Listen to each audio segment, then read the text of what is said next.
one and only lay leader here at Pennepack in 2011. We had to make the decision to only keep one paid professional on staff here, and that is Pastor Fortunato. So he is here the first Sunday of every month to give us communion, and the rest of the Sundays of the year I am in charge. If I cannot be here, then we have supply pastors that we can bring in to preach. So it is my great privilege to be able to introduce you to you today. If you don't already know him, the lead pastor from Davisville Church, Mr. Tim Wilson, and then also joining him will be Jack O'Brien, one of the elders there.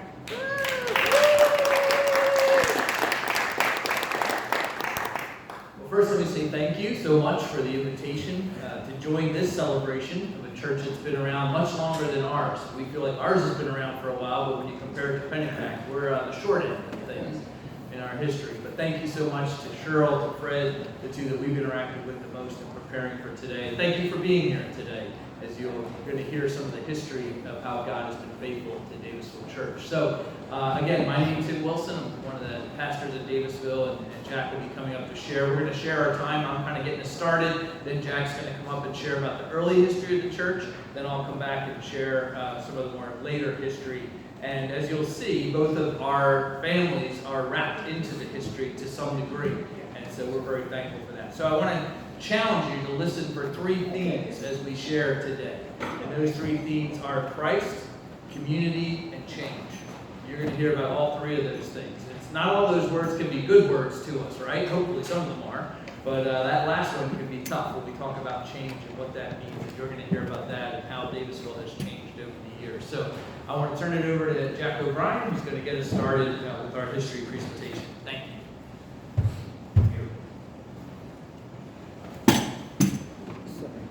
I don't know why Tim gave me the old part of the presentation. Probably original.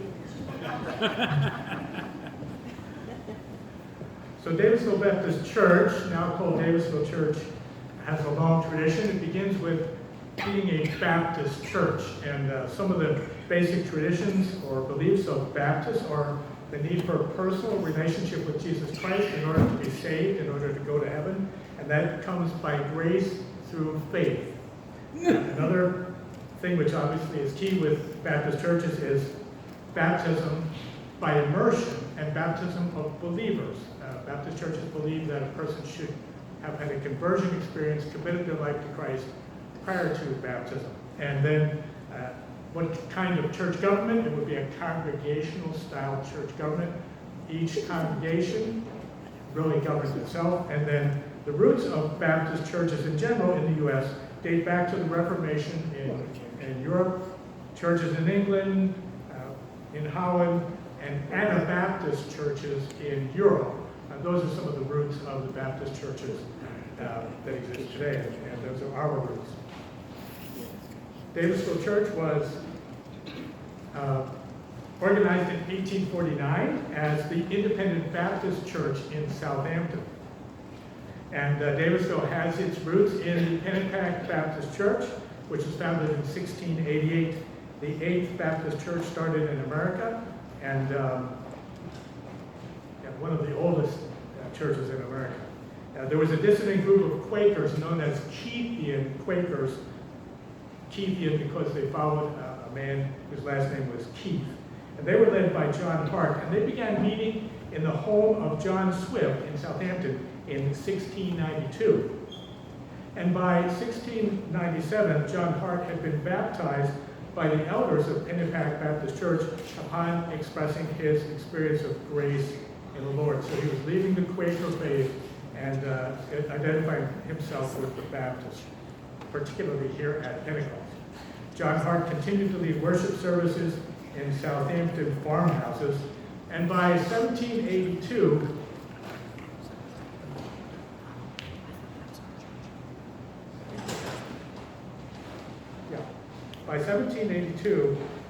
here we go, Hart's Southampton church group was related to and was overseen by Pennepack Baptist Church. The group continued to grow and met regularly at the home of John Morris in Southampton, and in 1731, Morris donated 1.5 acres and a new log house for a church. And he also donated another 112.5 acres to be used for support of a minister. The idea would be that the minister would live on that property, farm the property, and be able to sustain himself. And so that property is where the Southampton Baptist Church currently is located, on the corner of Maple Avenue and 2nd Street Pike in Southampton. In 1745, this congregation asked for release from the Pennepack Baptist Church to formally go ahead and establish the Southampton Baptist Church. So the Southampton Baptist Church I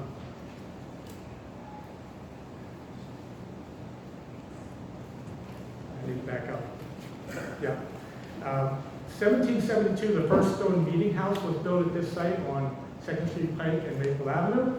In 1814, it was remodeled, and the building that we see today at the corner of Maple Avenue and 2nd Street Pike in Southampton, the old school Baptist meeting house, is essentially the building that was built in 1814.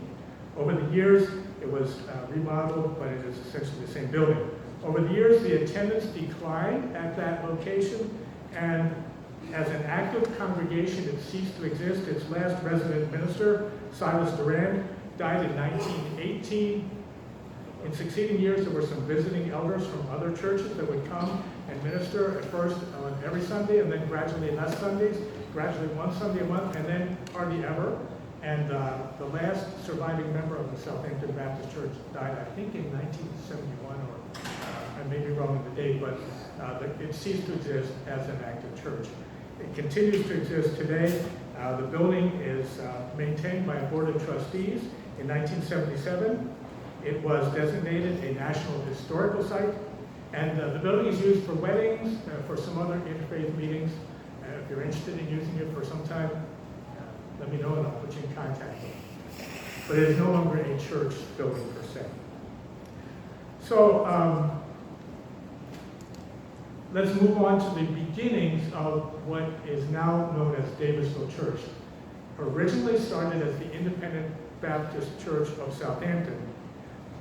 In the early 1800s, there were contentious issues that were rising among the Baptist churches. And essentially, it was issues between the traditionalists and the young whippersnappers who wanted to do things differently. And the traditionalists came to be called the Old School Baptists, and the ones who wanted to change methodology were called the New School Baptists. And at Southampton Baptist Church, there had been contentious issues between these two groups that had been arising. And some of the issues were over Sunday school, instrumental music in the church. At the time, all the music was a cappella, foreign missionaries, sending of foreign missionaries, and revivalist meetings. Those were things which the New School Baptists were promoting, and the Old School Baptists were saying, no, these are wrong, these may be sinful, we should be doing things more traditionally, kind of the way the Bible says. So there was a lot of contention between them, and actually the Southampton Baptist congregation and pastors were divided on this. They had a pastor which they brought in 1831 who moved some things backwards more towards the old school way. And they had been having some Sunday school. Prior to that, they would meet in the schoolhouse next to the church.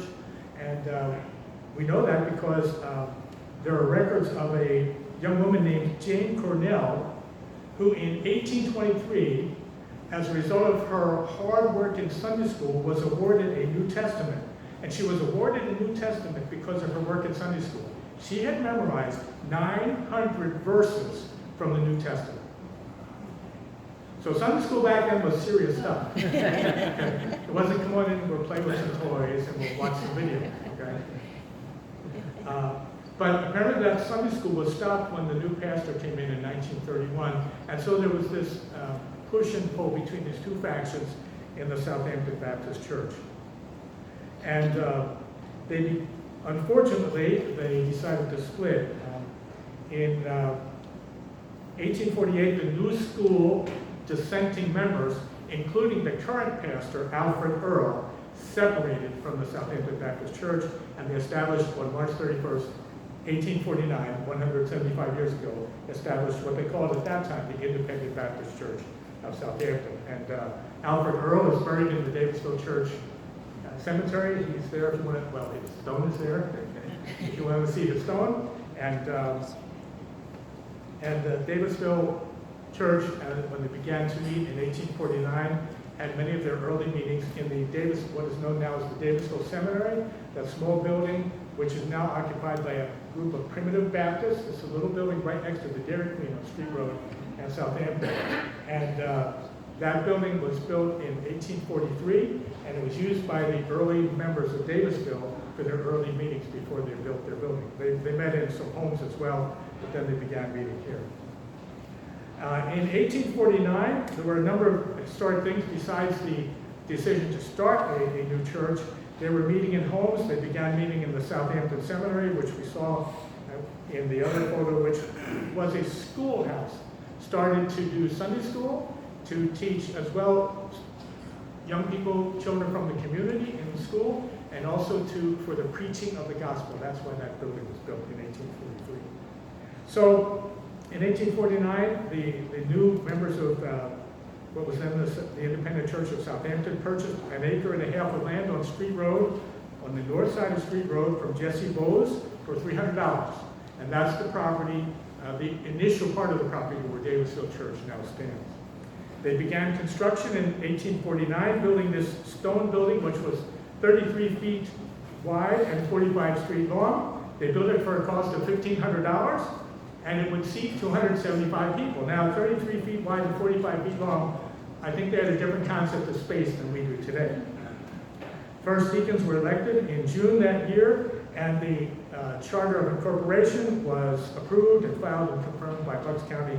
So the official beginning of Davisville Church was in 1849.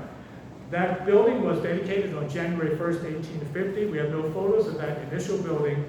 The first baptism of that body of believers was held on July 14th, 1850, when Jane Evans was baptized.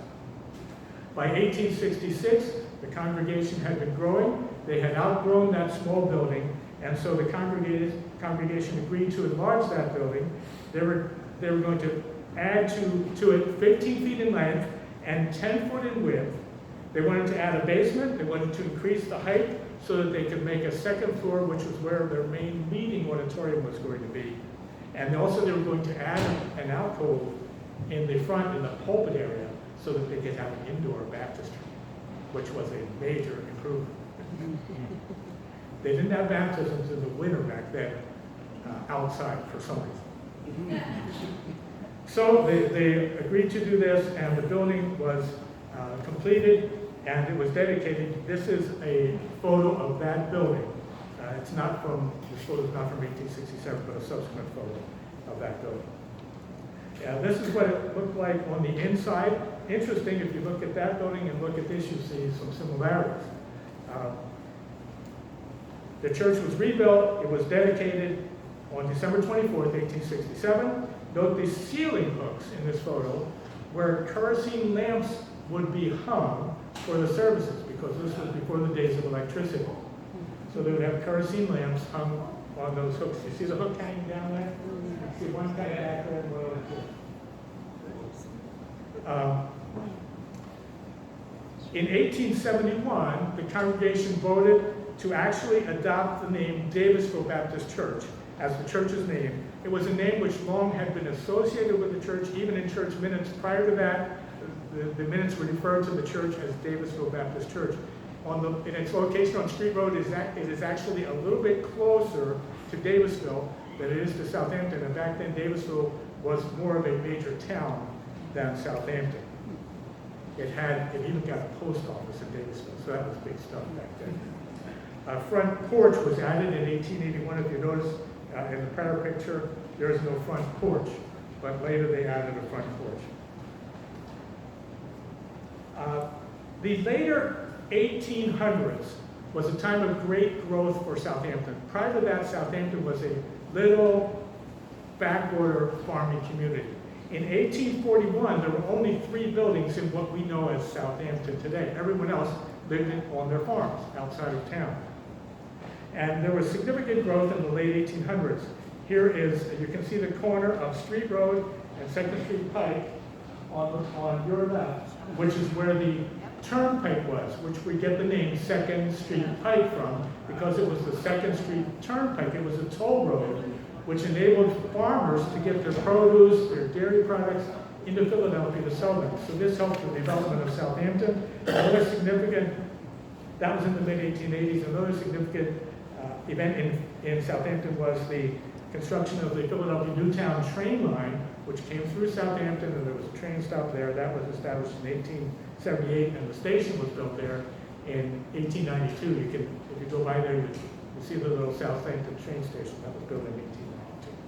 So these developments in Southampton enabled tradesmen and craftsmen to begin to set up shop along 2nd Street Pike, and this helped the development of Southampton. The next major step in the growth of Davisville Church was in 1915. It was felt that the church building was inadequate, and so they decided to build a new building in the center of Southampton, which would have rooms for Sunday school right in the center of the village. And so the Southampton Chapel on 2nd Street Pike was built at a cost of $4,700, and the church thrived at this location for 30 years. It had a steeple with a bell, which regularly would ring to advise the people in the community of services. And that building still exists on the east side of 2nd Street Pike in Southampton. If you look for it, you'll see it. It doesn't have that cupola, but it does, you can still see the bell tower.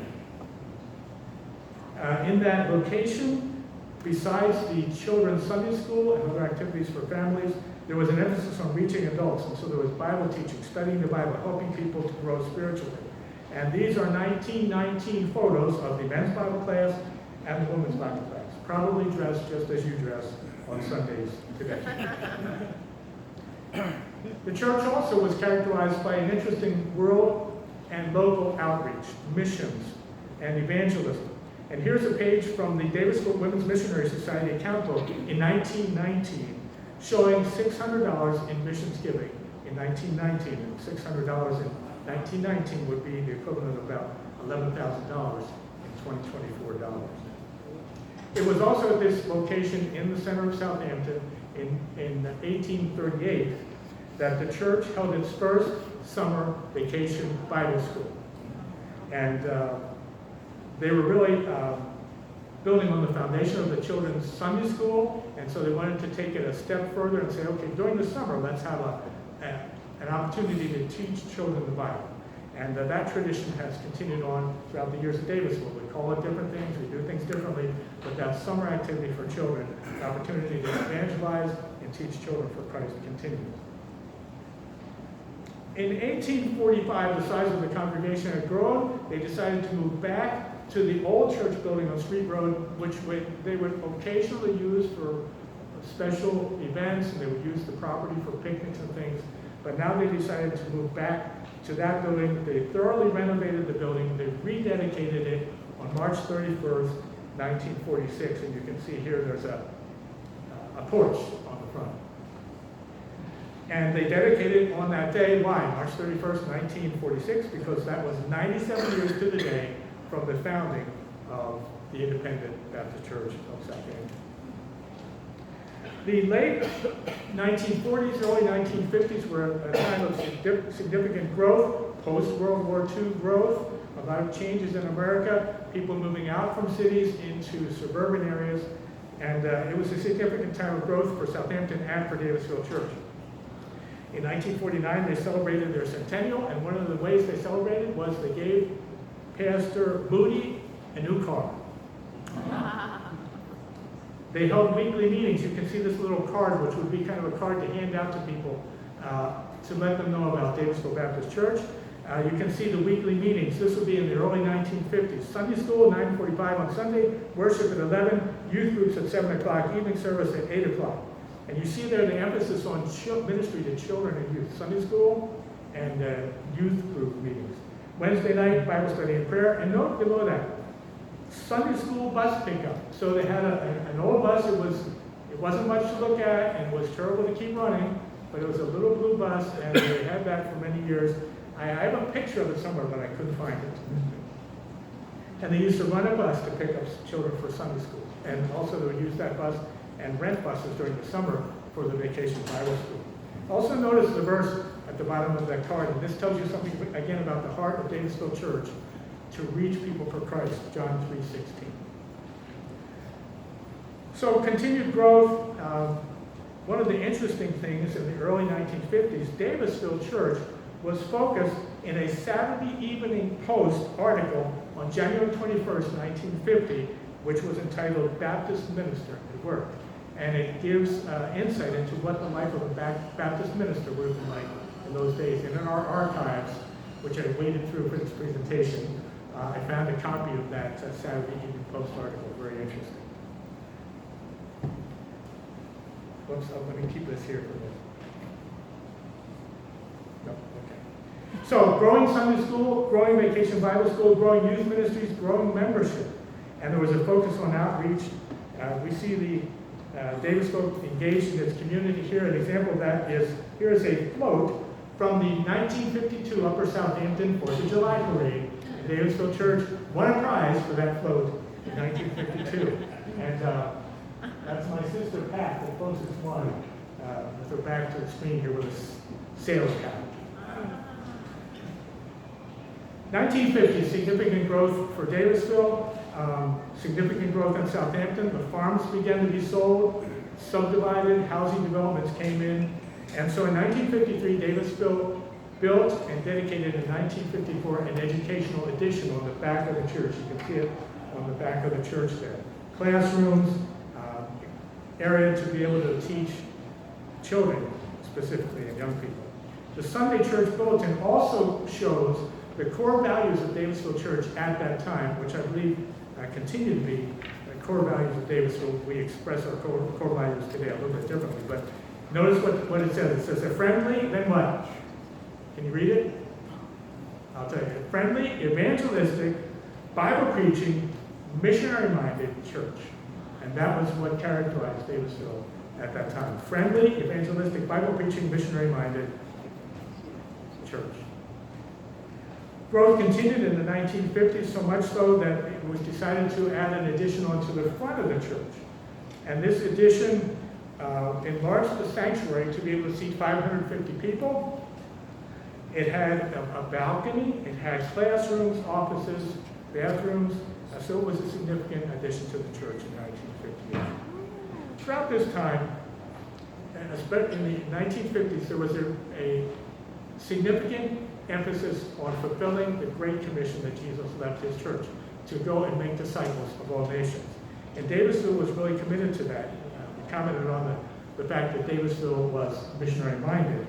And so there was a challenge given, not just to a few professional people, but to all of Davisville's people, to give, to pray, and to be willing to go as missionaries to reach the ends of the earth. And so Davisville began sending its own members as missionaries in the early 1950s. Demonstration of that are a couple of artifacts from Cliff Russell, who was a Davisville young person, grew up at Davisville, and was my third grade Sunday school teacher before he went as a missionary to Peru. And brought back some fun artifacts from Peru. This is a more serious one. I wouldn't want to be on the business end of this. But Davisville began to send our own people into mission. And that has been a hallmark of Davisville ever since. Here you see Pastor Morrison and the head of the deacons with Davisville members Lois Wilson and Dick and Jean Cook, who were sent out as missionaries. And the Wilkie family, on your right, I remember when I was just a kid in Sunday school and in other times in church praying for the Wilkies. And the little boy in that Wilkie picture is now a supported Davisville missionary. So that's the second generation of Wilkies supported by Davisville. And that little boy's daughter, Katie Beth, is also a supported Davisville missionary. And so we've got 3 generations of that family supported by Davisville. Supported missionaries and ministries. Here's an example from 1970 of Davisville's commitment to local and global outreach. And here's a list of 33 partners who were going to be supported by Davisville in 1970-71 for a budget of $30,000. And that money did not come from the church budget. That came from over and above giving by members of the congregation. And that $30,000 in 1970 would be equivalent of $240,000 today. That's what was given back then. It's Davisville Church, a church that God has used to transform countless lives. And one example of that is the O'Brien family. My older sister Pat trusted Christ at Davidsville Church when she was invited to go to daily vacation Bible school by her 5th grade friends. She was 11 years old, went to vacation Bible school, placed her trust in Jesus, came home and started telling my parents they needed to trust in Jesus. My mother soon, as well, committed her life to Christ, and a year later my dad, my older brother, and I, as well, trusted in Jesus as our Savior. And in my life as a missionary began at age 12 in Davisville, when in a missions conference in Davisville, there was an invitation given for people to say, God, I will be who you want me to be. I will do what you want me to do. I will go where you want me to go. And I responded to that invitation. And that began to guide the direction of my life and for schooling and preparation, and eventually led us as missionaries to Mexico and as well here in the U.S. A career in missions. There are 3 other members of our family who have been involved in missions. Oh, and that's actually that group of people over there. That's the O'Brien family. That's my parents on the left and one of my younger brothers. And this is the O'Brien family. This was a long time ago. Now there's about 149 of us. That's all the children and grandchildren and great-grandchildren of my parents. And God has impacted our family. My dad, about 10 years after coming to faith in Christ, left his hardware business and became a pastor. There are 5 other pastors in our family, in that group there, and many faithful, godly believers who are living their lives committed to Jesus Christ. And that's because of Davisville Church. And I thank God for how He has transformed lives through Davisville Church.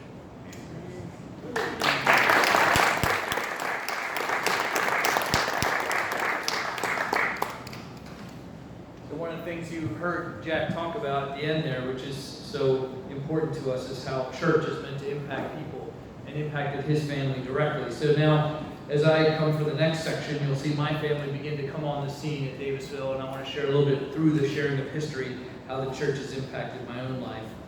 Well, in 1971, I'll jump to that point, so we kind of come through the 50s and the 60s now. Plans began for a new sanctuary for the church. It was outgrowing the one that it was in, and so a new sanctuary, which is the left-hand section of the building. You see the old building on your right, and then the new sanctuary would be on your left.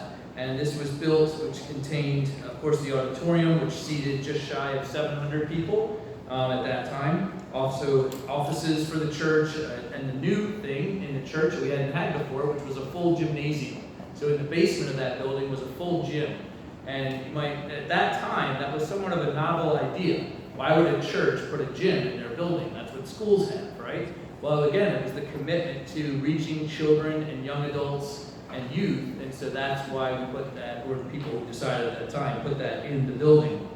Also included kitchen facilities and great space to have dinners and fellowship events and things like that. The old building that Jack had talked to that's on your left continued to be used for Sunday school, children's ministries. Our church library was in that building, so it's still there, but just used for different purposes. Then in 1982, there's a ground behind the church that we purchased and added to our parking lot. And at the same time, we put a softball field back there. So we had some church softball teams, men's and women's, that were playing, so we used it for that. And then we also were able to add a back entrance to our church facility so people didn't have to enter off of Street Road. Now they could come out the back and come out of the traffic light. It was a much safer way for people to access the church. In 1993, jumping forward a little bit more, this was an important part in the history of our leadership. So when Jack mentioned the idea of congregational rule or congregational government, the idea of being an independent church. Davisville has always been an independent church. We've never been connected to a denomination. We're not Southern Baptist or American Baptist. Not that there's anything wrong with those things. That's just not our history. We were always an independent church. But the form of our church government shifted significantly in 1993. And the pastor that we had come back, he'd kind of grown up at the church, then gone on and pastored several other churches. And when he came back, he asked the church to consider moving to an elder form of church leadership, a plurality of leaders called elders who would guide and shepherd the church family. And the church eventually moved to that. And so some of the responsibilities shifted. There was a shared responsibility now, I say more shared, between the elders and the congregation as opposed to mostly on the part of the congregation before. And that was kind of a new way of doing the leadership of the church. And that was really based off New Testament teaching about what church leadership would look like. Also in 1993, there was that's the inside of the sanctuary back in the 70s when it was first built. Notice the nice red carpet and pews that you'll see there. That's with pretty full up around that time. And then that was a celebration of, I believe, Christmas in the probably early 80s. Pastor Wright, who was there. My family started coming to church in the late 70s. I was in 4th grade at the time, and my parents started attending Davisville, moved into Warminster, which is right next to Southampton. We started attending Davisville as a church, and so that's where my history there began, and Pastor Wright was just becoming the pastor when we came to the church. But then in 1993, we decided to, on that piece of property that we had purchased, break ground for what we called missionary housing. And so these were some of the people who were on the missions committee at the time, and we built a 4-apartment quadruplex and 2 two-bedroom apartments and 2 efficiency apartments with the idea that when our missionaries came home for visits or home assignment or furlough, as it used to be called, they would have a place to live and not have to worry about trying to figure out where they were going to live while they were home before they went back to the mission field. And so we created these apartments, and one of the interesting things for me is that it'll be on your left, the second and third person are my dad and my mom. So they served on the missions team at that time. They were missionaries in Thailand for 21 years, and then when we moved back to the States, that's when we ended up starting to attend Davisville. So they had a heart and a knowledge of missions and served on the missions team. And so it was neat to see them be literally involved in building that space and highly supportive of it. And then in 1996, a couple of years later, so there's the quadruplex. That's what it looks like today. And actually, as of last week when I took this picture, so that's what we have. And we're very thankful to have that space and have missionaries be able to come and go and use that space as God has allowed more recently. We've also used that space for refugee families that have come to the United States in our effort to support them and encourage them and kind of get them on their feet before they can get out into their own space. This is in the area of missions. This is a team that we began to put together in the early 2000s. And we'll kind of follow this through a little bit. So we'll talk a little about the emphasis on missions again. This is a team that we sent to Cambodia. Our church leadership decided that we wanted to send a team of our own people. So we sent individuals from our church before, or families, but this was putting a team together from our church and sending them to another country. So this is the group that took the vision trip to Cambodia to go check it out as a potential mission field. And a number of these, not all of them, but a number of them ended up going, and most of them actually, and serving in Cambodia, and even to this day. Some of them are still continuing to serve there a number of years later. I think that's coming up on 18, close to 20 years, right, in Cambodia. So it's been really neat to see how God has allowed us to have a ministry not only in our community, but also around the world. One of the things that I was very blessed to be able to do is to take my oldest daughter on a trip to Cambodia, and we were able to go as part of a puppet ministry that our church has. And so we went over with a whole bunch of equipment, taught some of the Cambodian youth how to do puppetry, and now they are taking that equipment and traveling around the villages all around the country and doing puppet shows proclaiming the good news of Jesus. And so it was such a privilege to be able to be involved in that team in that specific way, to be able to go and do something like that. So we're in the front there somewhere. I'm right smack in the front. She's there somewhere as well, but with the team that was there. And then just the last 2 summers, on the right-hand side is my second child, Jack, and he has had the chance to go 2 summers in a row to Cambodia, and this one he was there teaching English at a dorm ministry in the northern part of Cambodia, and so he was there for most of the summer I guess 2 years ago, and then a good part of the summer, I guess last year as well, when he went with a team that our church sent. And so it's been interesting for me to see how the missions idea of reaching out has directly impacted my own family, and been very thankful to see my own children be able to be involved in things like that. Our latest missionary that we're sending out this summer is Liz McLaverty. She'll be heading to the Middle East, and we're still in the process of sending out missionaries to go and represent Jesus in different parts of the world. In 1996, we built what was called an activity center. So this is where the softball field once stood. Once the quadruplex was built, softballs kept hitting it, so we had to stop using the softball field. So we built an activity center where the softball field was, and this included another gym and also some meeting rooms, and this is used predominantly by our student ministry. So our junior high, senior high, our young adults, Tuesday, Wednesday, Thursday of each week. There's a group in there using it consistently, and other groups as well that use this building, and we're so thankful for it. We're actually in the process of renovating the gym right now, putting down a new gym floor and new sound system and all that, so we're very thankful for the opportunity to be able to do that, but it has been a great tool serving our church in a number of different ways. One of the things that we've been able to do in this space, and this was started in 2006, was a program called Upward Basketball and Cheerleading. So it's a sports program that emphasizes for kids how to play the game of basketball, but also what it means to have a relationship with Jesus. And so both those things have been intertwined. That started in 2006. Our peak year was we had over 500 kids involved, and that was before COVID. Now we're a little bit less than that, and took a little break there for a while, but that's still, now it's called Reach Sports. It's its own entity, and it's still going strong, really helping people come to know about Jesus in the setting of using basketball as a means for that. So that's a pretty neat thing as well. And going back to the impact of my own family, there's all 4 of my kids quite a few years ago, but they were all involved not only in playing through the program, but now several of them, actually all of them, have been involved in either being referees or coaching in the program. So one of the things that's been so neat to see is as students are poured into, then they get a turn to then pour into the next generation.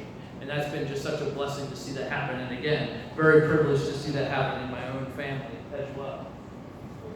In 2004, we began the process of construction on a new wraparound to our church building. So you'll see the 1973, the sanctuary on the left-hand side, but now on the right-hand side, you'll see that the old building is gone. That was taken down, and in its place was a whole 4-story addition to the building, which included a children's level, included space as you come in, a nice space with a cafe, and our new church library, offices are there, and then a nice space with a nursery right outside the sanctuary, and then upstairs are classrooms.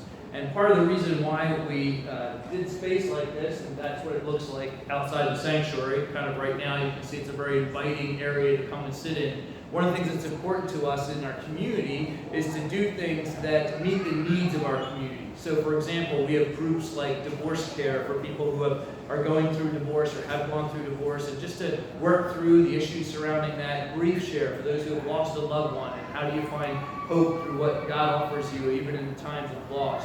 Life recovery group that we do that needs to help people who are struggling with addictions of all different kinds, and just to navigate that path. So our desire is that these buildings would be used regularly by our community and by people within our church. It's not just space that we use on a Sunday. If you come into our church building almost any day of the week, you're going to find it humming. There's a lot of things going on, a lot of things that are happening, and we're very thankful for that. We believe strongly that that's an important part of our mission. Also in the new sanctuary, you can see kids ministry is still an important part there. So Jack talked about Vacation Bible School all the way back in the 1920s or 15, somewhere in there, 30s maybe, somewhere in there. Well, this is what it looks like today. We call it Zip Camp, and we set up the sanctuary for a week to be just an amazing atmosphere for kids. And you can see as they come in, they have the opportunity to enjoy music, and then throughout the day they go and do all kinds of work sessions. There's woodworking, there's singing, there's drama, there's puppets, there's sewing, there's cooking. They can choose from all these different things. And we usually have about 150 or 60 kids that come over for the camp over the course of the summer. And we're excited to be able to continue that tradition, although as Jack said, in a very different way than perhaps it was done before. So we're thankful to have that as well.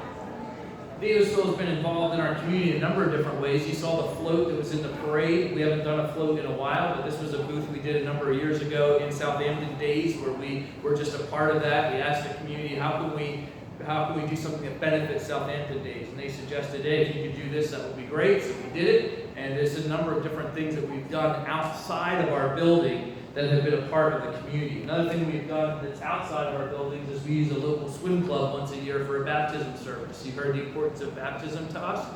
So we go to a local swim club. They allow us to come in before it opens. We have our service, and we have baptisms, and then they allow us to stay for the day once the club opens, and we just get to hang out and mix with the people who come in. So it's a great opportunity each summer. And again, talking about my own family, this is the privilege I had of baptizing my third child, so that's my daughter that I got to baptize a couple of years ago at the swim club. Her name is Erin.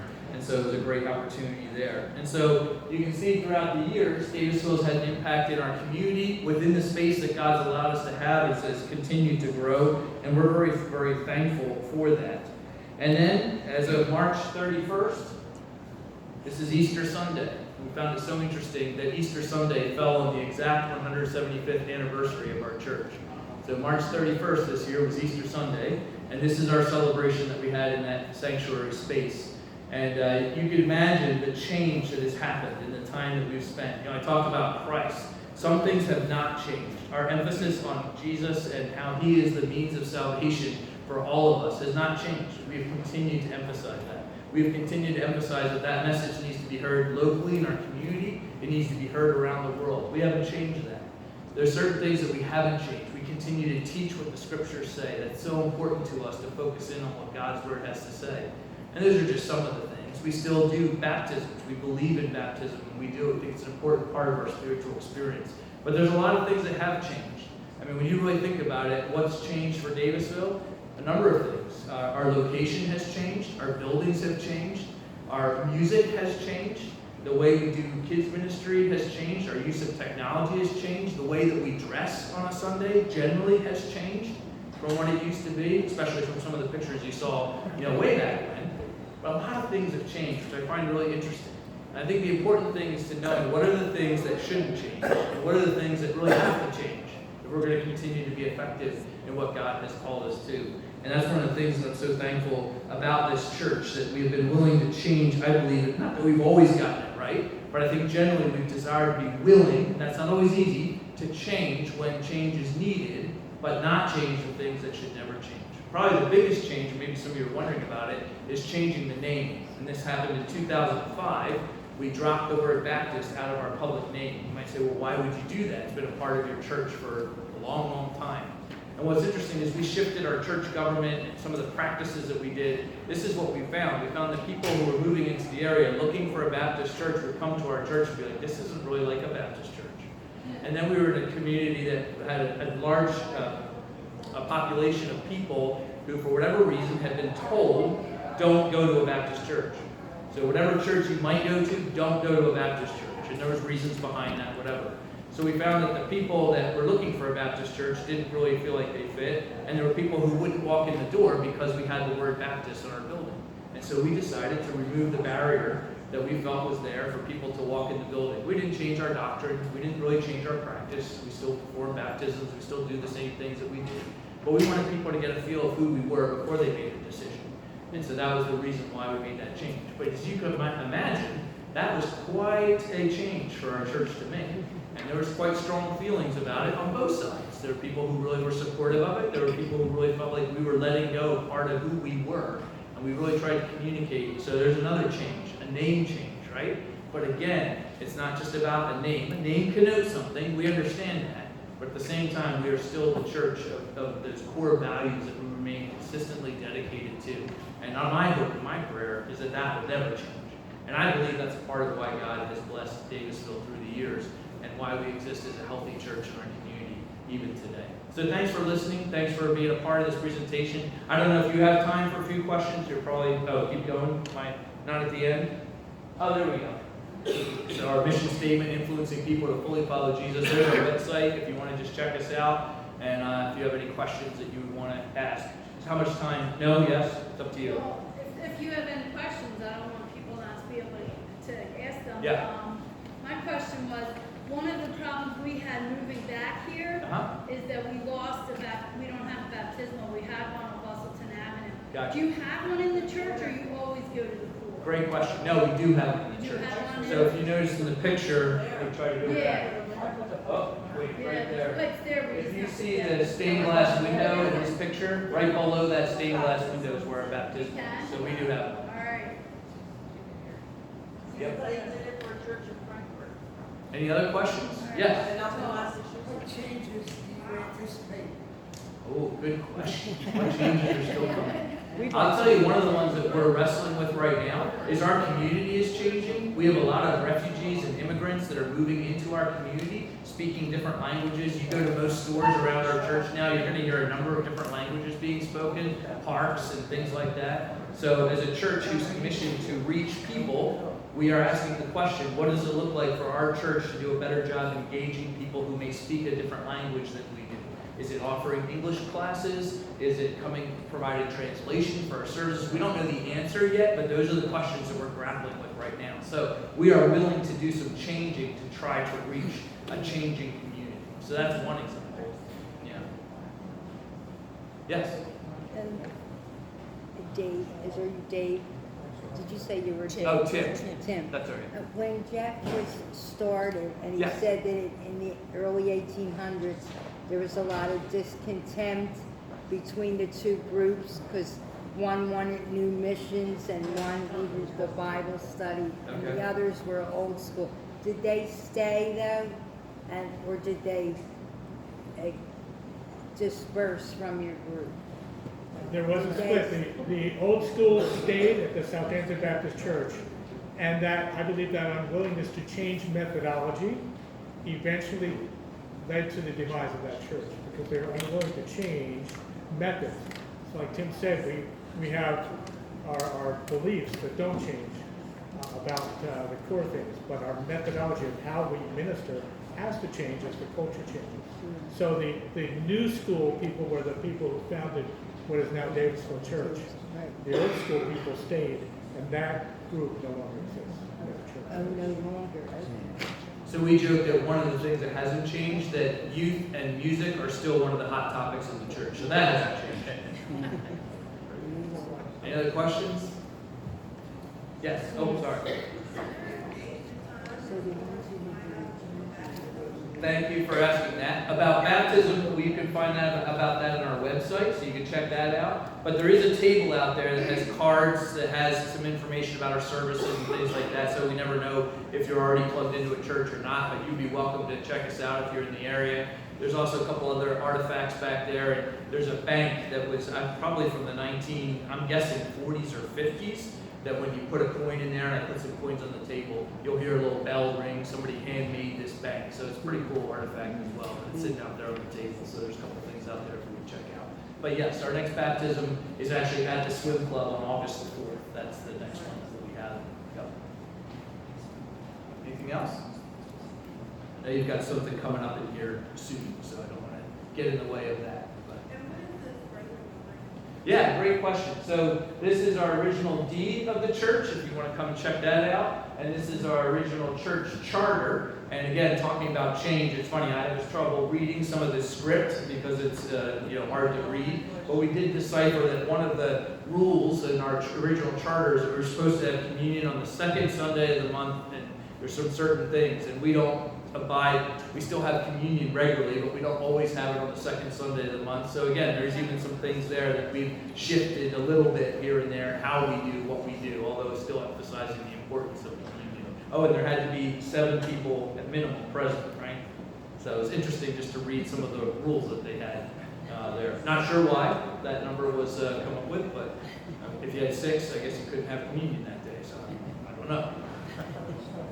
Anything else? Good questions. You feel free to check those out if you want to. We just brought them for you to see. I know somebody wants to put their hands on the spears in there. So.